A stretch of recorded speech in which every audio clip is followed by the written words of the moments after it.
solo había oscuridad, llanto y dolor. Nuestra pobre Colombia no tenía salvación, solo sombras de muerte abrazaban a nuestra nación. Olvidados del mundo, pero de Dios no. El Señor ya tenía corazón preparado para esta bella obra que hoy contemplamos. Es la gracia de Cristo que se ha manifestado por el poder de Dios para la salvación del pueblo colombiano. Hoy podemos cantar libertad, hoy podemos gritar libertad. Jesucristo el Señor, Jesucristo el Señor nos dio libertad, porque en su bondad libertad nos mandó mensajeros de paz. Conocimos su nombre por el santo evangelio de paz. Mi nombre es Francisco Javier Corredor y conocí esta historia porque en el año 1999 llegué al departamento de Boyacá a la edad de 18 años. A esta casa de campo que perteneció a mi abuelo, en donde sin saberlo iniciaría la etapa más hermosa de mi vida, conocer el Evangelio del Señor Jesucristo. Por la gracia de Dios, a unos metros de esta finca donde yo habitaba en compañía de mi madre, en esta humilde casa de adobe vivían el hermano Carmelo Coronado y su esposa, la hermana María Elena Ibáñez. Ellos me invitaron a los cultos que realizaban en su casa todos los días miércoles.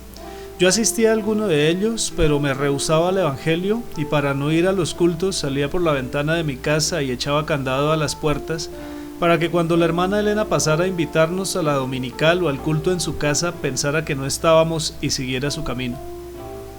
Sin embargo, los hermanos eran personas muy amables y seguíamos tratándonos con ellos, hasta que en cierta ocasión, un día domingo, conocí al hermano Jaime, esposo de una sobrina de los hermanos Coronado Ibáñez, quien me citaría ese versículo de Jeremías 17:5, con el que Dios habló a mi corazón y me llevó a sus pies hasta el día de hoy.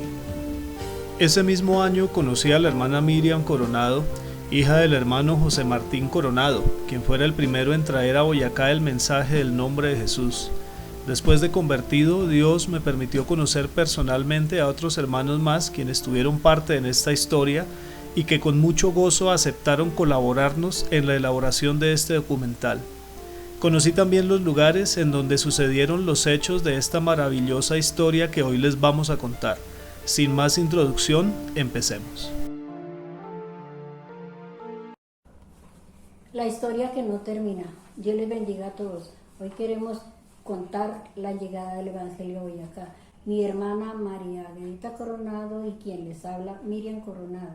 Esta historia comienza cuando el hermano José Martín Coronado, quien viajaba a las ciudades de Tunja e Ibagué vendiendo la fruta que cultivaba en su finca, empieza a asistir a congregaciones de diferentes denominaciones con el anhelo de buscar la presencia de Dios, pero ninguna había podido hallarla, hasta que encuentra la iglesia en Palmira Valle, en un lugar conocido como el Tabernáculo, y allí siente la presencia del Señor. El hermano José y su esposa, la hermana María Susana Ibáñez, aceptan el mensaje de Cristo y son bautizados en el nombre del Señor Jesús el día 5 de abril de 1962 por el hermano Rafael Pacheco en la ciudad de Ibagué. En el año 1960, mi papi José Martín Coronado quiso cambiar de religión y buscó hasta que encontró la verdad. En 1962 se fue para Palmira Valle, donde conoció a un señor. El señor lo invitó a un culto de jóvenes en el tabernáculo y le contó a mi mami y mi mami le dijo que fuera con Aguedita. Fueron los dos al culto y salieron muy contentos, encantados de los coros. Yo soy testigo del poder de Dios y lléname con tu espíritu. Entonces mi papi habló con el pastor y el pastor le dijo que la iglesia la podía buscar en Ibagué, que le quedaba más cerquita. Papi buscó Ibagué y encontró al hermano Rafael Pacheco y habló con el hermano Rafael. El hermano Rafael Pacheco los bautizó en el nombre del Señor Jesucristo a mi papi y a mi mami. Luego el hermano Rafael le dijo que les quedaba más cerca a Boyacá, Bogotá. Entonces mi papi buscó Bogotá, la central, donde los pastores eran el hermano William Thompson, la hermana Morley, Aned y Tommy. Entonces empezamos a ir cada 8, cada 15 días a Bogotá. Cuando mi papi quiso que hicieran un culto en la casa, habló con el hermano William Thompson y le dijo que quería que viniera a la casa a realizarles un culto.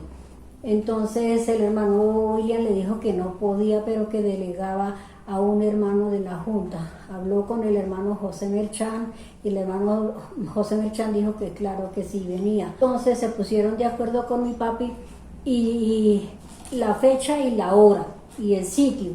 Entonces quedaron de encontrarse en Río de Piedras, que queda un sitio de Bogotá famoso entre Sotaquirá y Tuta. Este es el sitio llamado Río de Piedras, donde nuestro hermano José salió a encontrar al hermano que venía de la ciudad de Bogotá para presidir el culto y enseñar la palabra a todos los que se reunieran en su casa. A unos 15 minutos subiendo a pie por este camino, no sabemos qué pasaría por la mente de los hermanos, ni de qué hablarían durante este trayecto que los separaba del lugar de reunión, pero me atrevería a decir que no se imaginaban lo que estaba a punto de suceder. No pensaban que iban a experimentar la más dura oposición por parte del enemigo, quien usaría a los habitantes de esta vereda y aún al propio hermano en la carne de los hermanos Coronado. Tampoco pasaría por sus mentes que estaban a pocas horas de ver la gloria del Dios vivo manifestándose en estos campos, peleando por sus hijos.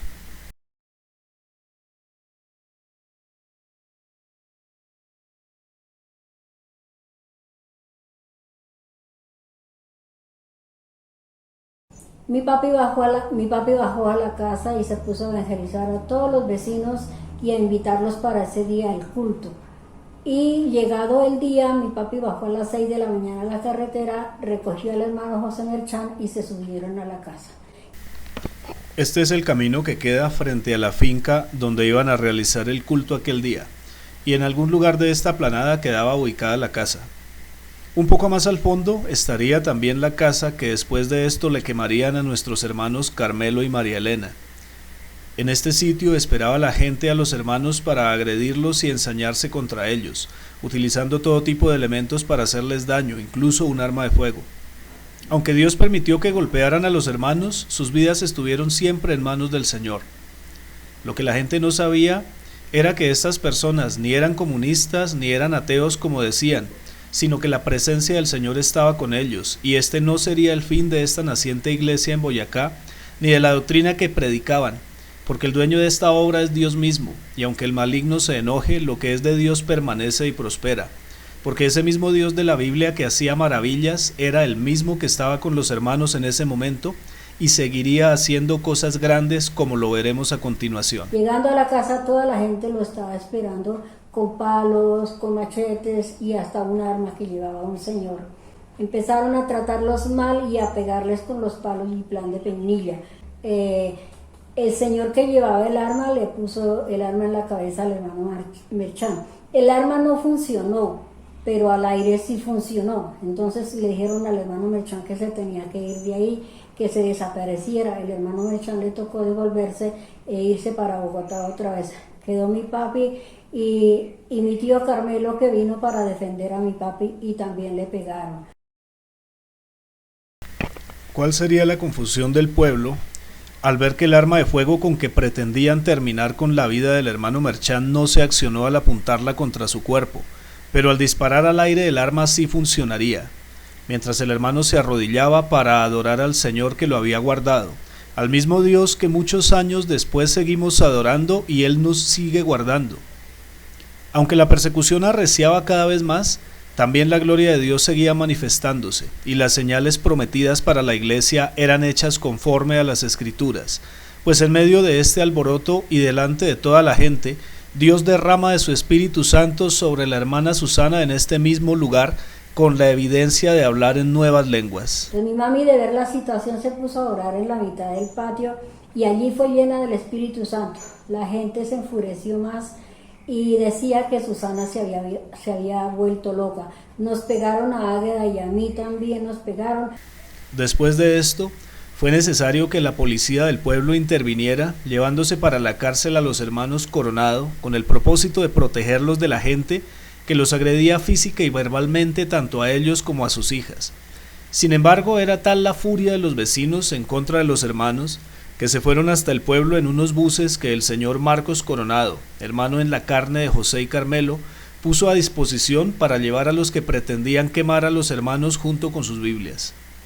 Dentro de la cárcel, el hermano José buscaría la presencia del Señor en oración y el Espíritu Santo se manifestaría nuevamente en presencia de su hermano Carmelo, quien quedaría desconcertado al ver las cosas que Dios hacía con su hermano. Y el señor Ángel Robles, que era un vecino político, cogió el caballo y se fue para el pueblo a hablar con el alcalde, a decirle que le prestara a la policía que viniera para que no ocurriera ninguna desgracia con los Coronados.